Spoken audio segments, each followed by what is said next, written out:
सच्चिदानन्दरूपाय विश्वोत्पत्त्यादिहेतवे तापत्रय विनाशाय श्रीकृष्णाय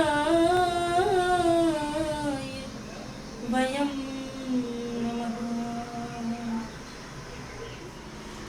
नमस्कार। जय श्री कृष्णा। पाश्चात्य से सनातन की ओर की आज षष्ठम दिवस की श्रृंखला में हम सभी प्रकृति एवं पंच तत्व के बारे में बात करेंगे। वास्तव में प्रकृति हमारे जीवन का वो वरदान है जिसकी वजह से हर मनुष्य मात्र को जीवन जीने की शक्ति मिलती है। हम सभी जानते हैं हमारा शरीर पंच तत्वों से बना है, क्षिति जल पावक गगन समीरा। हमारा शरीर पंच तत्वों से बना है और हम कभी भी उन पंच तत्वों को महसूस नहीं कर पाते हैं। आज मैं ज्यादा भूमिका ना बनाते हुए आपसे सीधे सीधे पंच तत्वों और प्रकृति की ओर बढ़ती हूँ। पंच तत्व क्षिति जल पावक गगन समीर यानी जल, पृथ्वी, अग्नि, वायु एवं आकाश। इन पांच तत्वों से जो हमारा शरीर बना है, हमने इन पांच तत्वों को छोड़ करके बाकी सब याद रखा है। प्रकृति जो हमें इतना कुछ देती है, हमने प्रकृति को छोड़ करके सब कुछ याद करके रखा है। भौतिकवाद के इस चकाचौंध में हमने अपने आप की आर्थिक शक्ति को मजबूत करने के लिए बड़ी बड़ी इंडस्ट्री, बड़ी बड़ी फैक्ट्रियां तो खोल ली, लेकिन हम अपनी माँ प्रकृति से कहीं ना कहीं बहुत दूर चले गए और मनुष्य ने अपने मन में एक भ्रम पाल लिया। उसको ऐसा लगने लगा कि ये जो पृथ्वी है, ये जो धरातल है जिस पर वो जी रहा है, ये प्रकृति उसकी वजह से है। परंतु ये आपका बहुत बड़ा भ्रम है। ये प्रकृति, ये पृथ्वी आपकी वजह से नहीं है, इस प्रकृति की वजह से आप हैं। अगर ये प्रकृति नहीं रहे, ये प्रकृति हट जाए या प्रकृति अपनी चीजें आपको 10 सेकंड के लिए देना भी बंद कर दे, तो पूरी की पूरी मानव जाति और जितने भी जीव जंतु है सब समाप्त हो सकते हैं। परंतु हमारे अंदर कभी भी माँ प्रकृति के प्रति प्रसन्नता, धन्यवादता की भावना नहीं रही। कभी भी हम उनके प्रति थैंकफुल नहीं होते हैं। हम सिर्फ और सिर्फ अपनी चकाचौंध में इतने आगे बढ़ जाते हैं, इतने आगे बढ़ जाते हैं कि हमें कभी भी कुछ दिखाई ही नहीं देता। समझ में नहीं आता कि ये प्रकृति इतना कुछ हमें देती है, हमें अपनी बाहों में सजोती है, हमारा जन्म यहाँ पर होता है, हम कर्म यहाँ पे करते हैं, हम सारी चीजें यहाँ पे करते हैं और उसके पश्चात भी हमारे साथ ऐसी स्थिति हम करते हैं कि हम अपनी प्रकृति को छोड़ करके बाकी सब कुछ याद रखते हैं। एक बात छोटी सी आपको बताना चाहती हूँ कि हम जिस चीज को मानते हैं ना, हम उसका बहुत अच्छे से ख्याल रखते हैं। चाहे हमारा घर हो, परिवार हो, हमारी पत्नी हो, हमारे बेटे हो, हमारे भाई हो, हमारा काम हो, हमारा ऑफिस हो, कारखाना हो, जिस चीज की भी हम केयर करते हैं, हम उसका बहुत अच्छे से ख्याल रखते हैं। ये प्रकृति अगर आज रो रही है, प्रकृति अगर आज डिस्ट्रॉय हो रही है, इसका मतलब हम प्रकृति को अपना नहीं मानते। अगर हम इस सृष्टि को अपना मानते, अगर हम इस प्रकृति को अपना मानते, तो हम इसका ख्याल रखते। लेकिन नहीं, हमारे साथ ऐसा नहीं हो रहा है। हमारी जिम्मेदारियां सिर्फ हमारे घर तक सीमित है, हमारे परिवार तक सीमित है, हमारे बच्चों तक, हमारे काम तक और हमारे एम्प्लॉइज तक सीमित है। आप ये इस बात को क्यों स्वीकार नहीं करते कि ये सारी चीजों का अस्तित्व तभी है जब माँ प्रकृति है। अगर माँ प्रकृति नहीं रहेगी तो इन सभी चीजों का अस्तित्व नहीं रह जाएगा। तो सबसे बड़ी बात कि अगर आप चाहते हैं कि इन सभी चीजों का अस्तित्व रहे, तो आप माँ प्रकृति का ख्याल रखना भी वैसे ही शुरू कर दीजिए जैसे आप सारी चीजों का ख्याल रखते हैं। पहली बात। दूसरी बात कि हमने इतने ज्यादा हमारे तंत्र फैला लिए हैं आज की तकनीकी से। हमको लगता है कि हमारा विज्ञान इतना आगे बढ़ गया है कि विज्ञान से तो सब कुछ संभव है। अगर पेड़ों ने ऑक्सीजन देना बंद कर दिया तो हम तो अपने साथ में ऑक्सीजन लेकर के चलना शुरू कर देंगे। अगर कोई कमी आ गई तो हम उसका पुनर्निर्माण कर लेंगे। आप एक बात आपको बता दूं कि विज्ञान बहुत कुछ है पर सब कुछ नहीं है।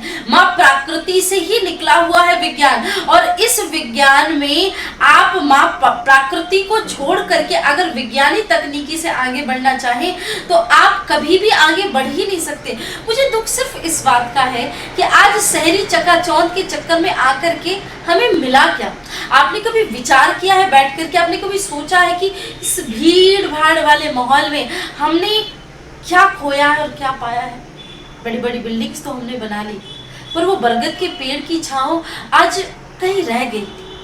बड़े बड़े सुंदर लाइट्स हमने लगा ली, आज शहरों से गुजरते हैं तो ऐसी चकाचौंध बड़ी लाइट्स दिखती है, देख करके ऐसा लगता है वाह स्वर्ग तो यही है, इतनी सुंदर लाइट्स दिखती है। लेकिन सूरज की वो पहली किरण शायद हमने कहीं खो दी। खेतों की वो हरियाली से लेकर के, मिट्टी की वो खुशबू से लेकर के, कुएं के पानी से लेकर के, गांव के उस झूले से लेकर के, उस सभी वातावरण को हमने शहरीकृत में ऐसा कन्वर्ट कर दिया कि इंसान भी मोबाइल की तरह हो गए। पहले बड़े से फोन आते थे, उनसे बात होती थी दूरभाष संचार में, लेकिन अब छोटे छोटे होते होते मोबाइल छोटा हो गया, पॉकेट में आने लगा। लोग भी फ्लैट में शिफ्ट हो गए क्योंकि अब जगह ही नहीं बची है, लोग रह ही नहीं सकते। प्रकृति से हम दूर हुए, गांव से हम भागे शहरों की तरफ, और आज इस महामारी के समय में लोग अपने शहर से गांव भाग रहे हैं। लोगों को एहसास हुआ, लोगों को पता चला कि जितनी तकलीफें हमने इस शहर में बसा रखी है, क्योंकि इस शहर में चारों तरफ नजर घुमा के देखो तो सिर्फ आपको कचरे का ढेर ही मिलेगा और कुछ मिलने वाला नहीं है। ये सारी की सारी समस्याएं हमारे द्वारा ही बोई गई हैं, ये सारी की सारी तकलीफें हमारे द्वारा ही खुद को दी गई है। इस बात पे हमें विचार करना होगा कि हम इस देश के नागरिक हैं, हम इस प्रकृति में हमने जन्म लिया है, और ये प्रकृति एवं पंचतत्वों की बात सिर्फ भारतवर्ष के लिए नहीं है, दुनिया के हर उस व्यक्ति के लिए और हर उस देशवासी के लिए है जो प्रकृति के साथ खिलवाड़ कर रहा है। अब प्राकृतिक कोई भी चीज होगी तो प्रकृति रुष्ट होगी, और ऐसे ही कुछ ना कुछ चलता ही रहेगा, क्योंकि प्रकृति को रुष्ट करना मतलब सृष्टि को समाप्त करने जैसा होता है। इसलिए भारत के हर नागरिक के मन में ये बात बिठानी होगी कि हमें प्रकृति की रक्षा करनी है। चलिए मैं सीधे सीधे अपने मुद्दे की बात करती हूँ कि मैं क्या बात करना चाहती हूँ। व्यक्ति को पेड़ लगाना चाहिए, ये बात सभी जानते हैं, राष्ट्रीय पर्यावरण दिवस भी मना रहे हैं, लेकिन समस्या इस बात की है कि पर्यावरण दिवस की आवश्यकता ही क्यों आनी पड़ी। पर्यावरण दिवस की आवश्यकता पहले नहीं थी, क्योंकि हमारे यहाँ हर दूसरा तीसरा व्यक्ति अपने जीवन भर में हजारों की संख्या में पेड़ लगाता था। हमारी पूरी सृष्टि वन वृक्ष हरियाली से परिपूर्ण रहता था, लेकिन शहरीकरण के चक्कर में हमने पेड़ों को काट दिया। चलिए पेड़ों को काटा, जगह बनाई आपने, लेकिन उसकी जगह पे आपको दूसरे पेड़ तो लगाने चाहिए। लेकिन जितने पेड़ मनुष्य ने काटे उसके 10% पेड़ भी मनुष्य ने नहीं लगाए, और उसके चक्कर में आकर के आज पूरी सृष्टि में, पूरी पृथ्वी में आप ज्यादातर देखेंगे, मैं विदेशों में जाती हूँ, जनगणना होती है तो बताया जाता है कि एक व्यक्ति के हिसाब से वहाँ तकरीबन 700-800 के आसपास पेड़ है। यहाँ भारत में देखा जाए एक व्यक्ति के हिसाब से 7-8 पेड़ भी नहीं मिलते हैं। कितने दुख और कितने शर्म की बात है। आने वाले समय में क्या होने वाला है हमारा। मुझे तो मानव का जीवन इस भारत में खास तौर से इतना अंधकार में दिखाई दे रहा है, क्योंकि हम सब कुछ याद करने के बाद भी आज हम ये भूल गए हैं कि हम अपनी प्रकृति से अगर दूर चले जाएंगे, पर्यावरण से दूर चले जाएंगे तो हमारा जीवन आगे संभव नहीं है। तो कोशिश ये करनी चाहिए कि हमें ज़्यादा से ज़्यादा पेड़ लगाना चाहिए, ज़्यादा से ज़्यादा प्रकृति के बीच में रहना चाहिए। अगर आप किसी फ्लैट में, घर में, कहीं आंगन में रह रहे हैं तो वहाँ भी अपने आसपास प्रकृति को रख सकते हैं, और ये प्रकृति आपको औषधियां देती हैं। इस प्रकृति ने आपको बहुत कुछ दिया है, और उसके बदले में हम क्या देते हैं? सिर्फ कचरा, कूड़ा। आज दिल्ली में चले जाइए, जो यमुना मैया कल कल नीलाद करते हुए सुंदर पवित्र धारा से बहती थी, लोगों को पवित्र करती थी, उनके जल से लाखों करोड़ों लोगों का भरण पोषण होता था। आज फैक्ट्रियों की गंदे पानी से निकला हुआ गंदा केमिकल इत्यादि कचरा कूड़ा आज पूरी दिल्ली की यमुना मैया को देख लीजिए, पूरी यमुना मैया को दूषित कर रखा है। और वही कचरा निकलते निकलते निकलते गली कोने नगर शहर तक जाता है। आज किसी भी कोने में ना तो हमने किसी नदी को पवित्र छोड़ा है, ना हमने किसी स्थान को पवित्र छोड़ा है। अपने गंदगी भरे इस वातावरण में, और उसके पीछे बहुत सारी चीजें हैं। सरकार ने कहा प्लास्टिक का इस्तेमाल मत करो, परंतु प्लास्टिक का मतलब बोलते ही, प्लास्टिक से बोलते ही हमारे दिमाग में क्या आ जाता है, सीधे पॉलीथीन इमेजिन होती है। सिर्फ पॉलीथीन या कैरी बैग्स का मतलब प्लास्टिक नहीं होता है। प्लास्टिक का मतलब हर वो चीज जो हम अपने संसाधन में लेकर के आते हैं। आपको पता है प्लास्टिक हजारों वर्षों तक भी डिस्ट्रॉय नहीं होती है। हम किस चकाचौंध की दुनिया में फंस गए। आज हमने मानव के द्वारा निर्मित चीजों को ही अपने लिए जहर बना लिया। पहले प्रकृति से बनी हुई चीजें हम उपयोग में लाते थे और वो प्रकृति अपने अंदर ही समाहित कर लेती थी, लेकिन आज मानव ने ऐसी ऐसी चीजें बना दी, ना तो उसे मानव डिस्ट्रॉय कर पा रहा है और प्रकृति उससे और ज्यादा अपने आप को नुकसान पहुंचा रही है और प्रकृति ही नष्ट हो रही है। तो हमने क्या पाया है, क्या खोया है, इस बात को हमें सोचना होगा, समझना होगा और बहुत गहन चिंतन मनन करना। हमने अक्सर देखा होगा कि हम मनुष्य के जीवन की और जीवों के जीवन की ज्यादा फिक्र करते हैं। हमारे सामने अगर किसी का एक्सीडेंट हो जाए तो हमें बड़ा दुख होता है, हमें बड़ी तकलीफ होती है। अगर हमारे सामने किसी जीव की हत्या हो जाती तो भी हमें बड़ा दुख लगता है। परंतु मैंने कभी किसी ऐसे व्यक्ति को, शायद बिरला ही कोई होगा जिसके सामने पेड़ कट रहा हो और उसे दुख हो, क्योंकि हमें ऐसा लगता है कि मनुष्य का जीवन ही वैल्यूएबल है। हमें ऐसा लगता है कि मनुष्य के जीवन की ही कीमत है। परंतु हम क्यों ये बात भूल जाते हैं कि मनुष्य के जीवन का अस्तित्व जिस चीज से है, अगर वही नहीं रह गया तो मनुष्य का जीवन तो कहीं से कहीं तक नहीं रह जाएगा। हालांकि मुझे नहीं समझ में आता कि ये जो बात मैं बोलने जा रही हूँ अभी, वो मुझे बोलनी चाहिए कि नहीं। मेरे थोड़ा सा लीक से हटके है, लेकिन सत्यता से अवगत कराना और चीज़ें थोड़ी बतानी लोगों तक बहुत आवश्यक हो जाती हैं। भारत राजनीति प्रधान देश हो गया है, आप सभी जानते हैं। मैंने देखा अभी चुनाव के समय में 2019 में जब मेंबर ऑफ पार्लियामेंट जो कि जीत करके जा रहे थे और जो चुनावी उस क्षेत्र में आगे बढ़ रहे थे, उस समय जनता को उन्होंने सबको आश्वासन दिया उन्होंने कि जितने भी वोटों से वो जीते हैं वो उतने पेड़ लगाएंगे। बहुत सारे लोगों ने तो ऐसा भी बोला कि वो जितने वोटों से जीते हैं उसके 3 गुना 5 गुना ज्यादा पेड़ लगाएंगे। लेकिन दुख की बात तो ये है कि उनमें से आज तक मुझे एक भी व्यक्ति नहीं दिखाई दिए जिन्होंने हमें ये आश्वासन दिया था कि वो उतने पेड़ लगाएंगे। सिर्फ पर्यावरण दिवस के दिन ही उनके चित्र पोस्ट करने के लिए या सोशल मीडिया में दिखाने के लिए वो 2-4 पेड़ लगाने के लिए आ जाते हैं।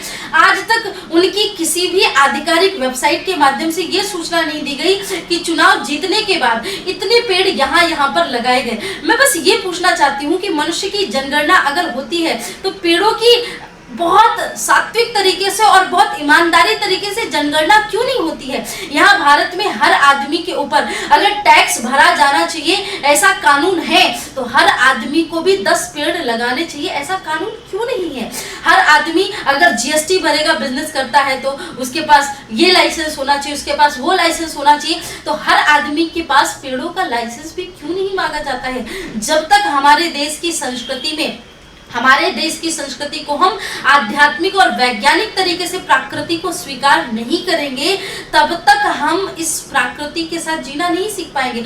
मैं सीधी सरल सी बात कहूँ कि हम माँ प्रकृति को अपना मानते ही नहीं है। हमें ऐसा लगने लगा है कि पृथ्वी का अस्तित्व हमारी वजह से है, इस सृष्टि का अस्तित्व हमारी वजह से है। आज मनुष्य को लगता है वो चांद पे पहुंच गया, वो मंगल पे पहुंच गया, तो वो कहीं और भी जीवन प्रारंभ कर सकता है। मैं सिर्फ इतना कहना चाहती हूँ, आधुनिक तकनीक बहुत जरूरी है, आपके काम आएगी, लेकिन उस आधुनिक तकनीक में अपनी रूट्स को, अपनी जड़ों को मत भूलिए। अगर अपनी जड़ों को ही भूल गए आप, तो आप कहीं के नहीं रह जाएंगे। अगर प्रकृति रुष्ट हो गई, मैं सीधी सी बात करती हूँ कि आज कोरोना नामक भयंकर महामारी में कहीं ना कहीं हमारी भी गलती, हमारा खान पान, हमारा वातावरण, हमारी प्रकृति, सब कुछ हमसे रूठ गई। हाँ, आपकी गलती किसमें नहीं है मैं वो बताती हूँ। सुनामी आती है वो आपकी गलती नहीं, वो प्राकृतिक आपदा है। भूकंप आता है वो प्राकृतिक आपदा है। कोई चक्रवात आ रहा है वो प्राकृतिक आपदा है।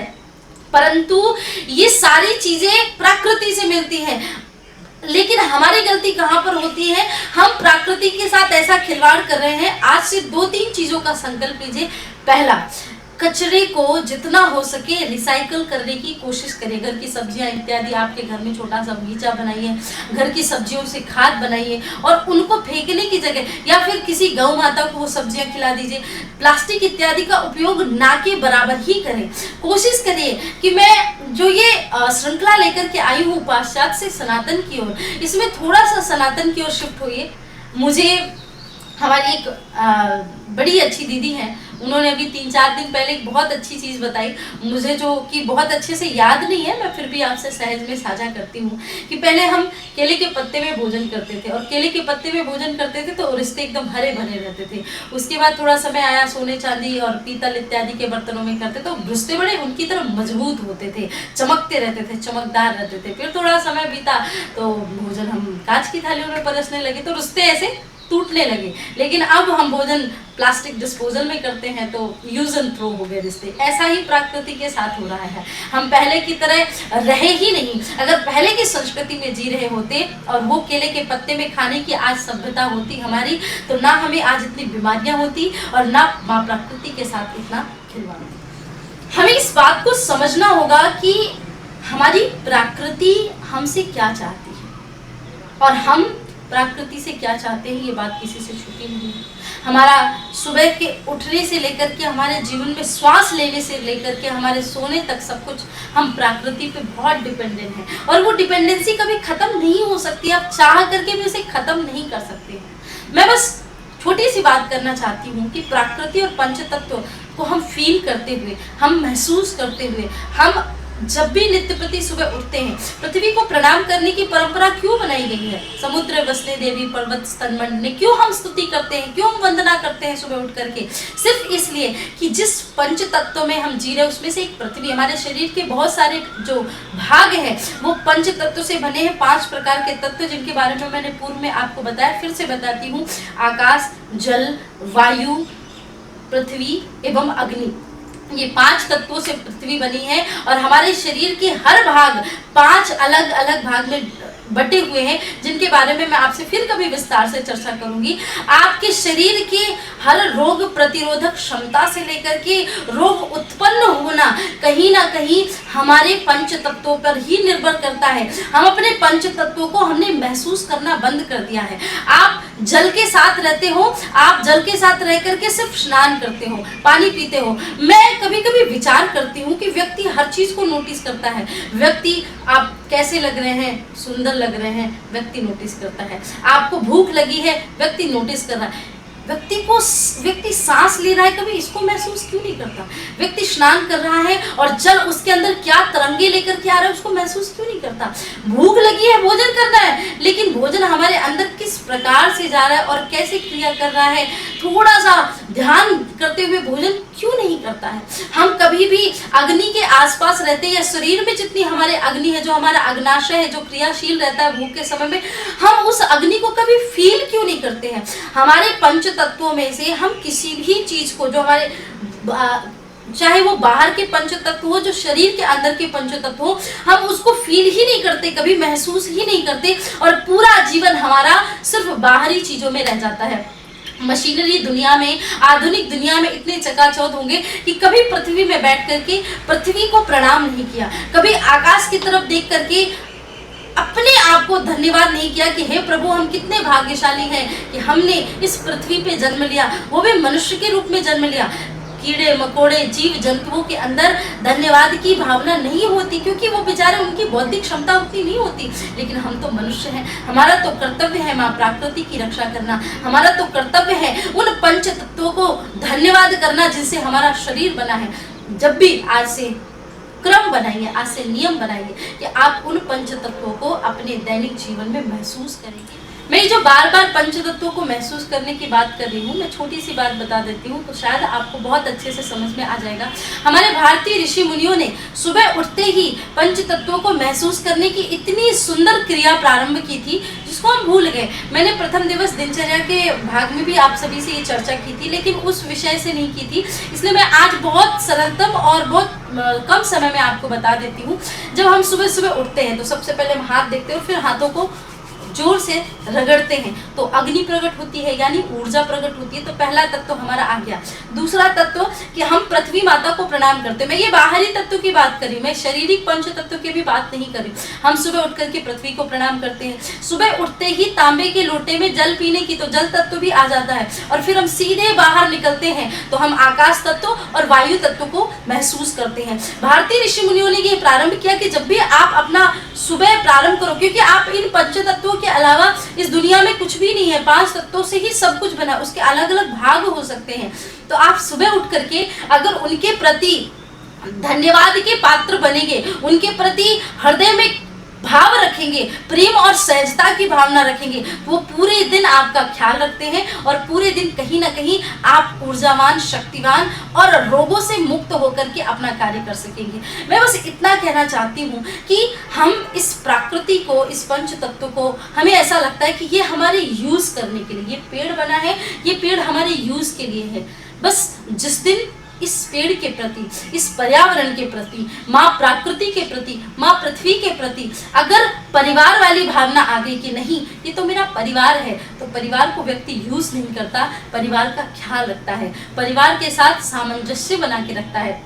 अगर परिवार का कोई एक सदस्य चला जाता है तो व्यक्ति कहीं ना कहीं उस सदस्य को वापस लाता है। अगर एक पेड़ हमने कहीं काटा है तो हमको 10 पेड़ लगाने चाहिए, लेकिन इसके विपरीत अगर हम 100 पेड़ काटते हैं तो हम 10 पेड़ भी नहीं लगाते हैं। इससे बड़े दुर्भाग्य की बात क्या हो सकती है। आपको माँ प्रकृति ने ये मौका दिया है कि आप उनके पेड़ काट कर ले जाइए, घरों में लगाइए, सब कुछ करिए, लेकिन उसके बदले में कम से कम माँ प्रकृति को बदले में कुछ दीजिए तो सही। लेकिन नहीं, आज के इस भौतिक वातावरण में हमको ऐसा लगता है हमारा आर्थिक तंत्र मजबूत है, यानी हमारे पास पैसे हैं तो सब कुछ है। आज की न्यूज चैनल्स पे देखिए तो पता चलेगा कि बड़े बड़े पैसे वाले भी, बड़े बड़े रुपए वाले भी, किसी का कोई मोल नहीं, सब जीरो है। प्रकृति ने अगर एक आपदा ला दी तो व्यक्ति कहीं से कहीं का नहीं रहता। तो मैं बस इतना कहना चाहती हूँ आप सभी से कि हमारे परिवार में अगर 5 सदस्य हैं और 5 सदस्य की 5 बार किसी का एक व्यक्ति का, जैसे पूरे साल भर में आपके घर में 5 बार जन्मदिन आता है, तो हर व्यक्ति के जन्मदिन में कम से कम आप ये पार्टी, त्योहार, उत्सव जो मनाते वो तो ठीक है अपनी जगह पे, लेकिन कम से कम एक व्यक्ति के लिए 10 पेड़ जरूर लगाए। आधिकारिक तौर पे उनका ख्याल भी रखें। पेड़ लगा करके चले जाना बड़ी बात नहीं है, पेड़ को बड़ा करके उसका ख्याल रखना, जब तक वो ग्रो नहीं हो जाता वो सबसे बड़ी जिम्मेदारी होती है। तो एक व्यक्ति अगर अपने हर पूरे जीवन भर में 10 पेड़ हर बर्थडे पे लगाता है, तो हर जन्मदिन पे अगर 10 पेड़ लगाने की उसकी पद्धति प्रारंभ हो गई तो आने वाले समय में हम कम से कम अपनी आने वाली पीढ़ी को कुछ अच्छा सुनहरा भविष्य दे करके जाएंगे। आज पाश्चात्य से सनातन की ओर की आज की श्रृंखला में प्रकृति एवं पंचतत्वों के बारे में हम सभी ने बात की, और मेरा विश्वास है कि आप इसे अपने दैनिक दिनचर्या में, जीवन में, आचरण में अवश्य उतारेंगे और माँ प्रकृति को धन्यवाद अवश्य करेंगे और माँ प्रकृति के साथ उनका ख्याल रखते हुए एक परिवार की तरह अवश्य रहेंगे। आज आप सभी से फिर से विदा ले रही हूँ और कल ठीक समय पे आप सभी से फिर मिलती हूँ। जय श्री कृष्णा, नमस्कार।